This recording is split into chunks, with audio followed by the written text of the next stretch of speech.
ज़किया और फौजिया दोनों बहनें आपस में बातें कर रही होती हैं कि पीछे से छुपकर शबाब इन दोनों बहनों की बातें सुन रही होती है। फौजिया और ज़किया आपस में बात करते हुए ये कहती हैं कि ज़वार शाह तो आप वाकई निहाल से मोहब्बत करने लगा है और इश्क बल्कि दीवानगी करने लगा है।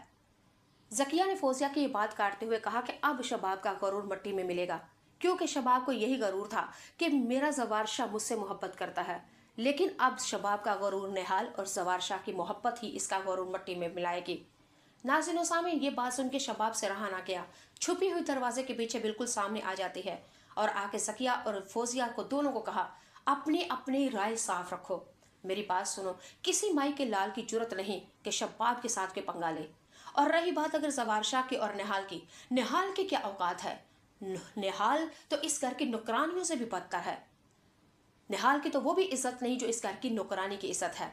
शबाब ने ज़किया और फौजिया दोनों को मुखातब करते हुए कहा, मैं ज़वार शाह के दिल की रानी हूँ, मैं उसके दिल की महबूबा हूँ और जो मैं हूँ निहाल कभी भी नहीं हो सकती। नाज़रीन सामीन, ये कहते हुए शबाब ने फौजिया और ज़किया यानी कि ज़वार शाह की दोनों बहनों को खरी खरी सुना के उनको औकात याद करवा के शबाब अपने कमरे में आ जाती है।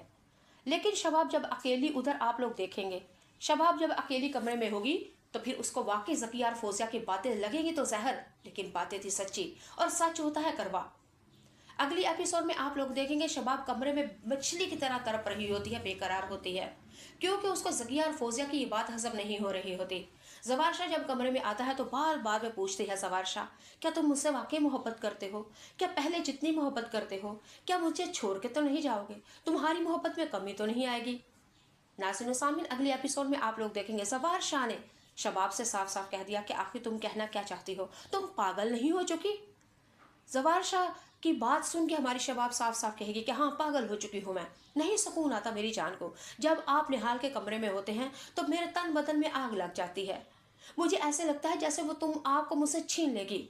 ज़वार शाह ने कहा कि जब मैं तुम्हारे साथ होता हूँ तो फिर निहाल को भी यही फील होता है। शबाब ने ज़वार शाह की ये बात सुन के कहा कि मुझे समझ नहीं आती, निहाल नहीं बोलती, लेकिन आपके मुंह में निहाल क्यों बोलती है? आप निहाल के हिस्से का और उसके हक में बोलते हैं। ज़वार शाह ने कहा कि शबाब तुम मत भूलो, वो एक गरीब लड़की है, मजबूर लड़की है और वो मेरी बीवी है और मैं ना इंसाफी नहीं कर सकता। शबाब बार बार कहेगी कि आज रात आप मेरे पास रुक जाएं, लेकिन हमारे ज़वार शाह ने कहा कि नहीं, मैं किसी की हक तलफी नहीं करूंगा, आज की रात मेरी शबाब के साथ, निहाल के साथ है। नाज़रीन व सामीन, शबाब बहुत ही ज़्यादा मजबूर हो चुकी है और अपने फैसले पे पछता रही है कि क्यों मैंने इन दोनों की शादी करवा दी। नाज़रीन व सामीन, अगले एपिसोड में आप लोग ये भी देखेंगे शबाब को इस चीज़ का डर है कि ज़वार शाह के तो दिल में अभी निहाल का घर हो चुका है। ज़वार शाह निहाल से मोहब्बत कर रहे हैं, अगर निहाल ने वारस दे दिया इस खानदान को फिर तो मेरी औकात ही नहीं, मुझे तो देखेंगे तक नहीं ज़वार शाह। नाज़रीन व सामीन, अब हमारी शबाब अपने ही फैसलों पे पछता रही है, लेकिन अब पछताए क्या हो जब चिड़ियां चुन गए खेत। अगले एपिसोड में आप लोग देखेंगे वही हुआ जिस चीज का डर था, यानी कि शबाब ज़वार शाह और निहाल दोनों की शादी तो करवा दी, लेकिन अल्हम्दुलिल्लाह अब निहाल प्रेग्नेंट हो चुकी है, इस खानदान को वारिस देने वाली है और हमारे